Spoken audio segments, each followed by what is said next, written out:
Yeah, battery storage is full, iPhones and shit. But so this is the second time I'm taking a cab in one day. So now from where my aunt live to the shelter, main shelter, where you have to get processed, it is a process. I wouldn't wish that on nobody because it is drainful. Like, you have to be there with all sorts of people, right? I have to stress that all sorts of people you have to be there with, and it's all day long. Like, it's literally like a 24 hours. You're sitting there with your children, and they have to call you. You have to see this person, you have to see that person, you have to see this person. And then they place you temporarily to see if you're eligible for 10 days, right? So, but if you're not eligible, you can still stay where you've been placed, and they can restart it over. So it's like you can stay with 20 days. But then after that, if you're not fine, but then I guess you got to get out and do it all over again. Like, you have to go back to the main place to repeat that process again. But anyway, luckily, you know, it was quick. So I got, mind you, I asked my aunt's boyfriend, because he has a truck. I said, can you drive us there? He's like, oh, no, I can't drive there now. You know, it's, I just found a park. I said, oh, okay. So I got a cab there. The cab part was like, wow, $70, $67. I don't know. So that's about 3. I got there like about 5. The good thing about it is that we didn't wait as long as it was. Maybe because he has sympathy for us. It looked like a jail holding cell, you know, where they talk to you at. When you got to go into interrogation room, where they talk to you, I don't know. That it looked like that they put us in because, you know, we had these bags, and I had a son in a wheelchair, I had a baby in a stroller and a toddler. So they put us in this room. I didn't have to go downstairs. I don't know what downstairs even look like, you know. And I want to say I got there like around 5, and we got placed at 8, and I got to the building at 9. So my son got settled in at 10, and the place is nice. I'm going to insert pictures or a video to show you like how it looks. You would never think it's a shelter. And it's crazy because I lived around there. It's right around the corner where I lived at. And I always wondered how inside looked, because they have balconies, but you can't access because it is a shelter. So I was so grateful that, you know, I was in some comfortable, it was a 2-bedroom, 2-bath apartment with an elevator. Like, it was right across the street from the park. It was like, it was beautiful. Like, I would have stayed there if New York wasn't such assholes. Anyway, moving along. So, you know, now I'm in a shelter on my way. Actually, we're on the way, because I said I got there at 9. So they put us in this bus, and they take us there, and it's pouring cats and dogs. So now at 8, my child's father decides to call, like, hey, you know, what are you doing? Do you want to come? So from 2:30, 3 o'clock, now at 8, you now want to call me, and because you whatever situation, like, so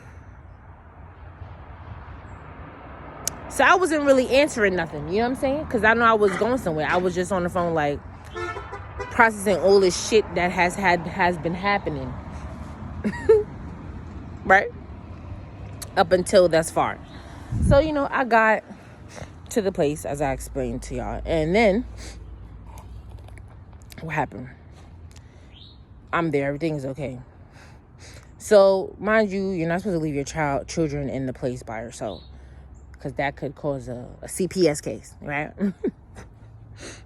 Which I came out one of those recently, too. Recently. I don't know. It's like the devil was after me. And that's another big part of how this whole journey has started. Right? So, so now we're at the shelter, and so I have to do things because we're there, because I have to do things. I didn't even anticipate me being in no shelter. Like, I had to take care of that. I know I was going to have my children, at least my 2 little ones, but, you know, well, anyway, I had to take chances, and thank God the Lord was with me. You know what I'm saying? He was with me. He was, I had to say, because the whole time, you know, you just signed out, and you know, you sign back in when you come, and curfew is 10, and they wasn't stressing it, and they wasn't hawking you down, staring you, looking, was, you know what I'm saying? It was decent. And so I got to, you know, move around some things and do what I had to do, you know what I'm saying, while I had leaving my children with my children a few days to go do some business, you know what I'm saying?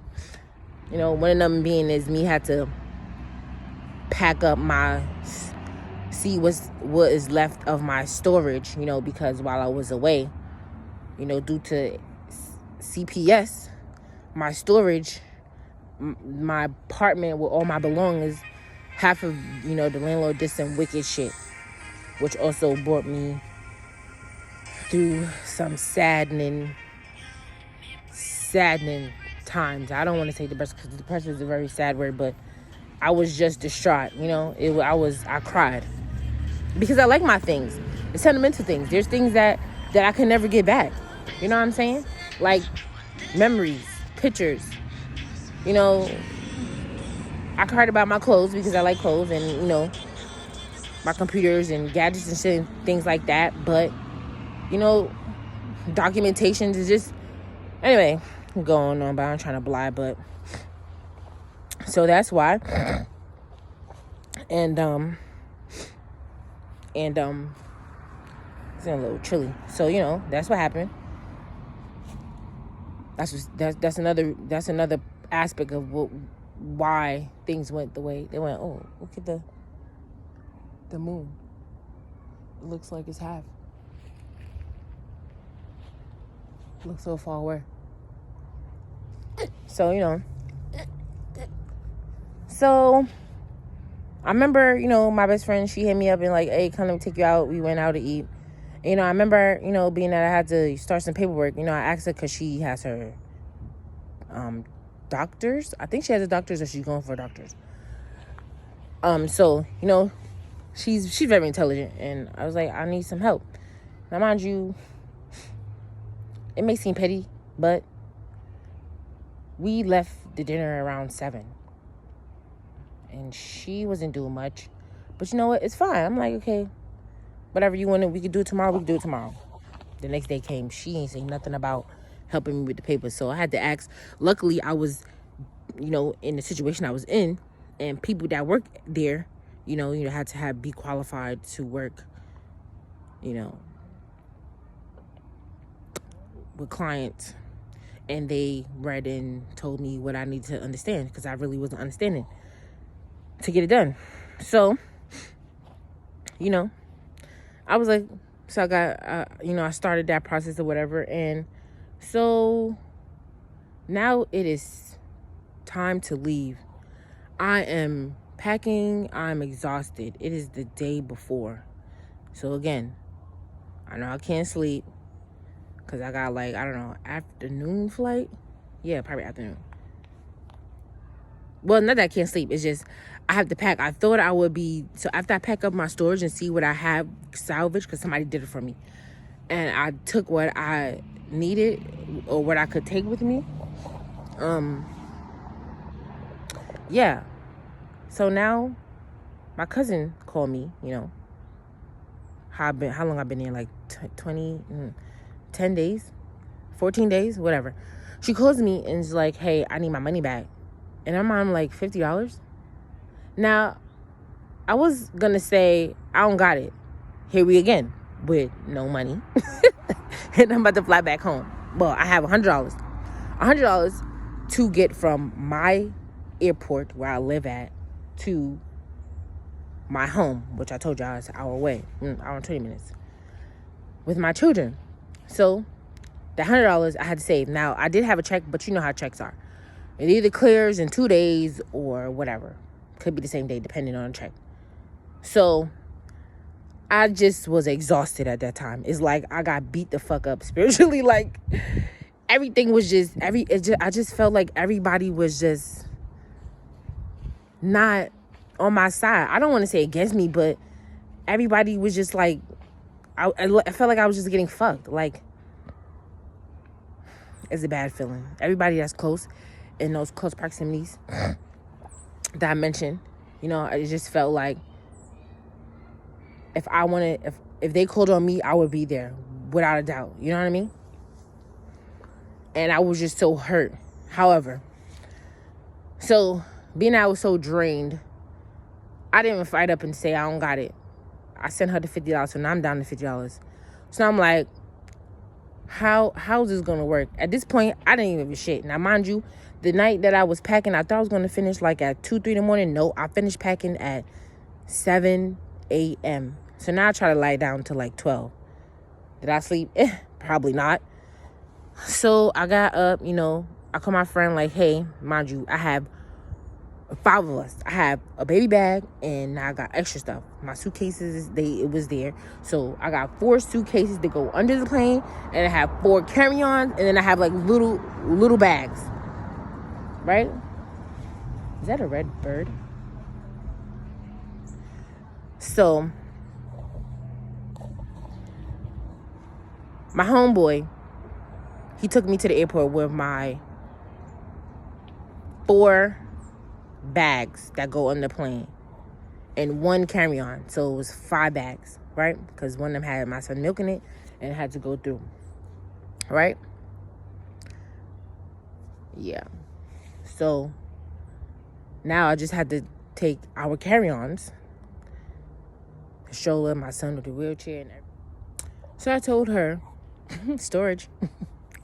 So I told her, okay, yeah, I'm sending you. So I sent her $50. I put my check in the bank that day because I didn't get the transfer over. I guess now that I'm thinking about, things work in mysterious ways, because my mail was still going to my home and I didn't transfer over because the checks I was getting, I was afraid that it would not, reach in the mail and it would be disappearing. But so I had to go to my old apartment and I saw a check. So I was happy about that. But, I had to take time to clear that. Or at least that's what I thought. The next day. And I was prepared to sleep in the fucking airport with my kids. Listen, my life is a story. So, I didn't fight up because I was just exhausted and drained. And I just said, okay, I'm sending you money. It's $50. And it's crazy because this is cousin. She has like, just to be frank, a $25,000 credit card. More than one.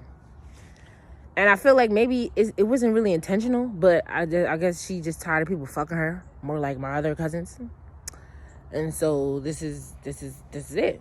And and so so my friend drove us there and drove me there, left my kids again and went back, got my kids, left the place. And then I did get approved to stay, but I told him I'm leaving. Packed up on myself. I forgot my fan, but it's all right. And I get to the airport. We checked in, everything. Going through TSA. Mind you, I just bought milk for my son. He's like, oh, the milk is what? Oh, you can't carry this much milk. I'm like, all right, really? Okay, I'm like, whatever. I got to catch my flight. Then he's like, oh, we got to check you for bomb and flu because you're having baby milk. Now, there was a crisis of formula.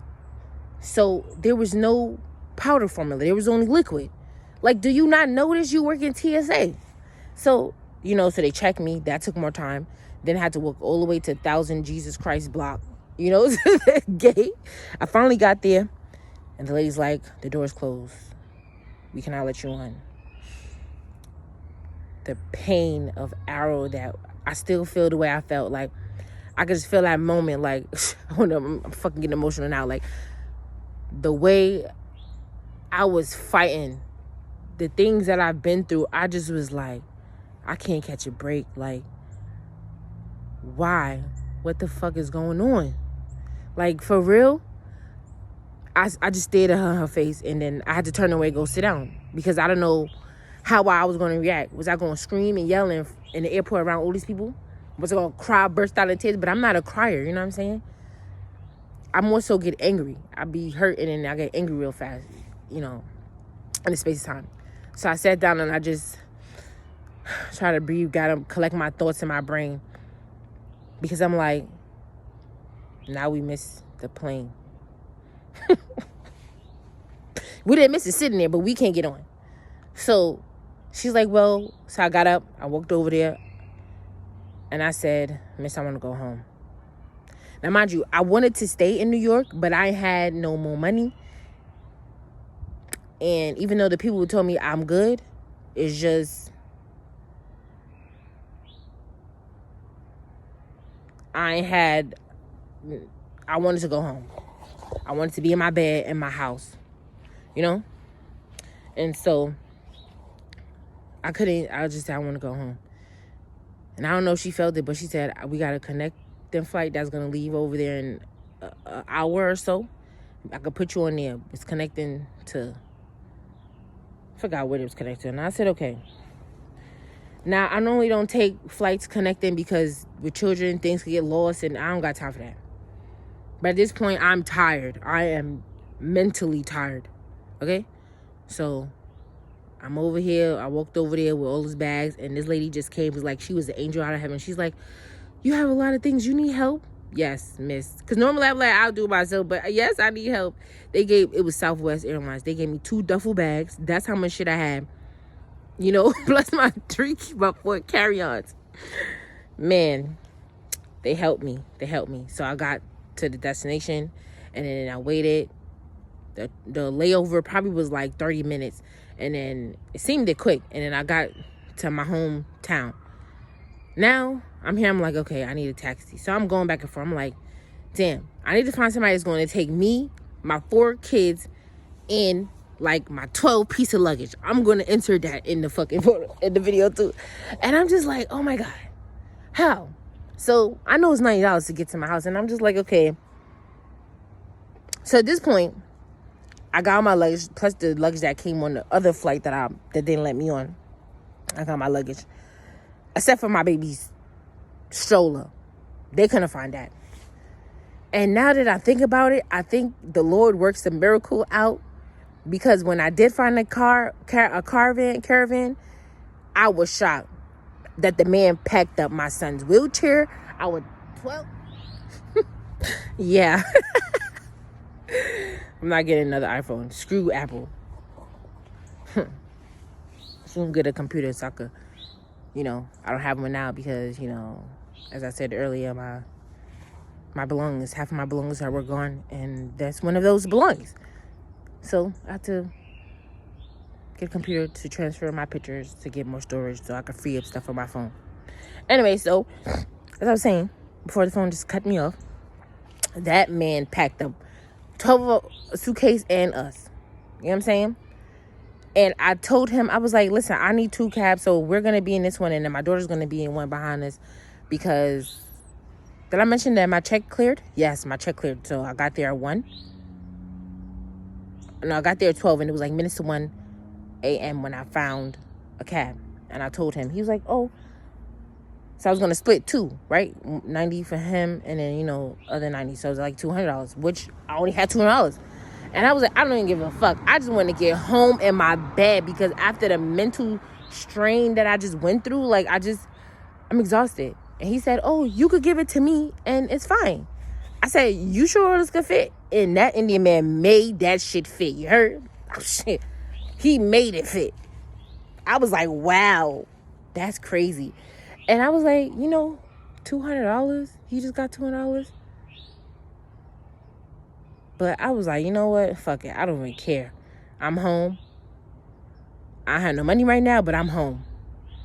And I need to be in peace. And after that, I just was reevaluating. When I got back home, I was reevaluating my life. Like, all these people that I've been asking, I don't ask for no help.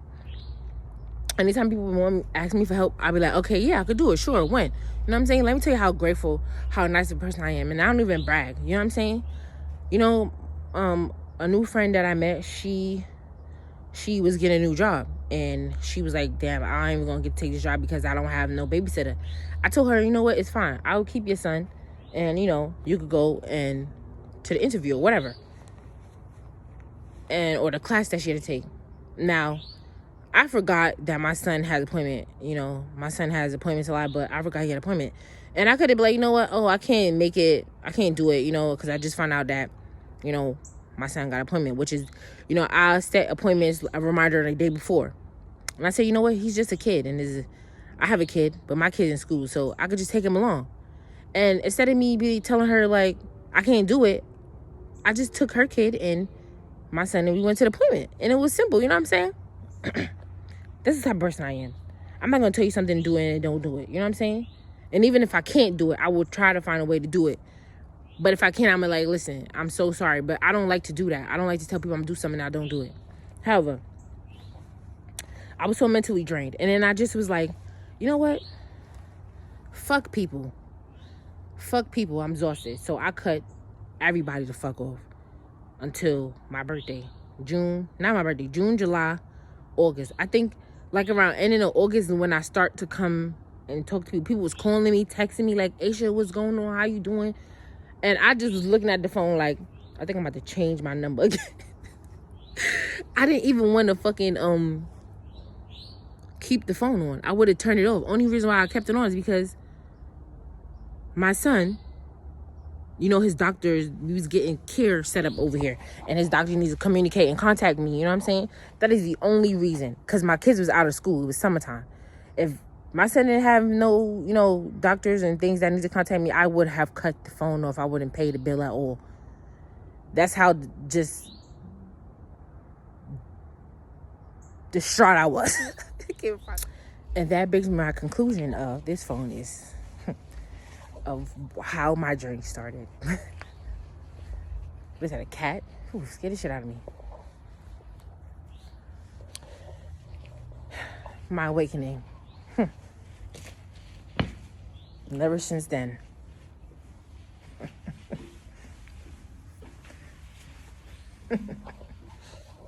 Yep.